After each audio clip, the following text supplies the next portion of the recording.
সবকিছুতেই একটা ইঞ্জিনিয়ারিংয়ের প্রক্রিয়ার মধ্যে দিয়ে আছে।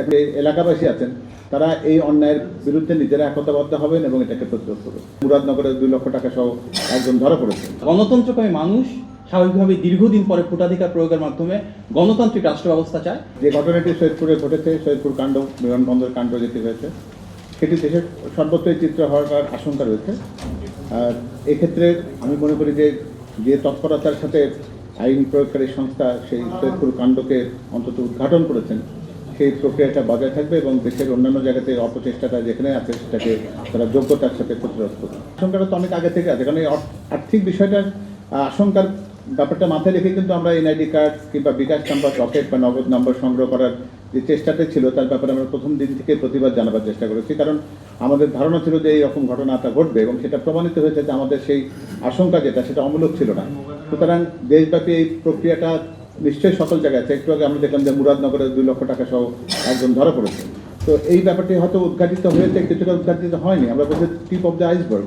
তো সুতরাং আইন প্রয়োগকারী সংস্থা যে দক্ষতার সাথে এই ঘটনাগুলোর আংশিক উদ্ঘাটন করেছেন, তাদের কাছ থেকে আমরা প্রত্যাশা করবো যে তারা পূর্ণ ঘটনা সব জায়গাতেই আরও নজরদারি রাখবেন। জনগণেরও সচেতন হওয়ার দরকার আছে। যে মুহূর্তে এরকম কোনো একটা খবর আসবে তারা যেন সেটি আইন প্রয়োগকারী সংস্থাকে জানান এবং এর ব্যাপারে যেন দ্রুত ব্যবস্থা নেওয়া যায়।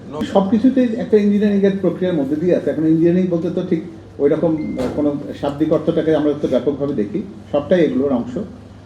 তবে আমরা মনে করি যে বাংলাদেশের ইতিহাসে নির্বাচন কমিশনের সবচেয়ে বড় সক্ষমতা প্রমাণের সুযোগ তৈরি হয়েছে। কারণ এই নির্বাচন কমিশনকে সবাই আমরা সমর্থন করি, যে আমরা তাদের সক্ষমতার প্রতি আস্থা রাখতে চাই।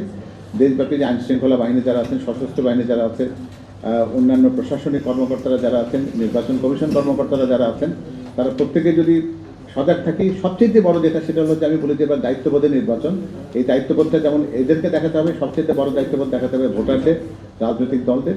তারা যদি সজাগ থাকেন, প্রত্যেকে যদি তার অধিকারের ক্ষেত্রে সচেতন থাকেন ভোটাররা, তাহলে ইঞ্জিনিয়ারিংয়ের এই অপচেষ্টাগুলো নস্যাৎ হয়ে যাবে ইনশাল্লাহ। ফিজিক্যালি তো আমরা দেখেছি যে ঢাকা 15-তে একজন প্রখ্যাত আইনজীবী তিনি নিজেও ব্যক্তিগতভাবে এটা করছেন। সেটি হয়তো আমরা দৃশ্যমান একটা প্রমাণ পেয়েছি বলে বলতে পারছি, কিন্তু অদৃশ্যভাবে তো এরকম কাজটা চলছে। সুতরাং এই ব্যাপারে প্রতিরোধ করবার ব্যাপারটা, যেহেতু আপনারা জানেন যে এটা একটা চরম একটা নজরদারির ব্যাপার, তো যারা নজরদারি রাখেন, গোয়েন্দা রিপোর্ট যাদের কাছে আছে, এবং ওই আমরা বলবো যে সাধারণত যে এলাকাবাসী আছেন তারা এই অন্যায়ের বিরুদ্ধে নিজেরা একতাবদ্ধ হবেন এবং এটাকে প্রতিরোধ করবেন। পুলিশের তো ভোট কেন্দ্রের ভেতরে, বুথের ভেতরে প্রবেশের বোধহয় তাদের সুযোগ থাকবে না।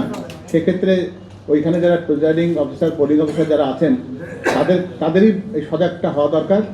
এবং যে কথাটি আমাদের মুখপাত্র ডক্টর মাহাদি আমিন তার বক্তব্যে বলেছেন যে আমরা পাসপোর্টে, ভিসায়, ওমরা বা বিভিন্ন কাজের জন্য যে পরিমাণ মুখাবয়বকে উন্মুক্ত রেখে ছবি তুলতে হয়, একজন যদি তার পরিচয় সম্পর্কে কোনো সন্দেহ থাকে প্রযোজ্য ক্ষেত্রে, তাকে অন্তত সেটি করার ক্ষেত্রে নারী প্রিজাইডিং অফিসার বা নারী এজেন্ট যিনি আছেন বা নারী পোলিং অফিসার আছে, তার আগে তার কাজ সামনে এই পরিচয়টি প্রমাণ করার প্রেক্ষিতে তাকে ভোট দেওয়ার সুযোগ দেওয়া দরকার।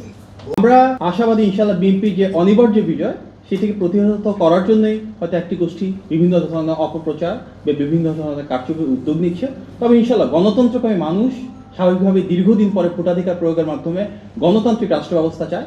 আমরা সেই বিজয়ের ব্যাপারে অত্যন্ত আশাবাদী এবং আমরা আস্থা রাখতে চাই আইন শৃঙ্খলা বাহিনী এবং নির্বাচন পরিচালনার সাথে যারা রয়েছেন, ওনারা অবাধ, সুষ্ঠু এবং গ্রহণযোগ্য নির্বাচন ইনশাআল্লাহ নিশ্চিত করবে এবং জনগণের ভোটে নির্বাচিত হয়ে দ্রুত ইনশাআল্লাহ বিএনপি সরকার গঠন করবে। গ্রুপ মেজরিটি শব্দটিকে আমরা বিশ্বাস করি না। আমরা মনে করি যে গণতন্ত্রকামী মানুষ আমাদেরকে বিজয়ী করবেন। আপনারা নিজেও জানেন যে আমাদের একটা সংবিধান সংশোধনের দায় রয়েছে, সনদে স্বাক্ষর করেছে আমরা তখন। সুতরাং সেই পর্যায়ে যাওয়ার জন্য যে পরিমাণ আসন সংখ্যার প্রয়োজন, আমরা আশা করি দেশবাসী আমাদেরকে সেই পরিমাণ আসন দিয়ে, আসন উপহার দিয়ে আমাদেরকে সম্মানিত করবে।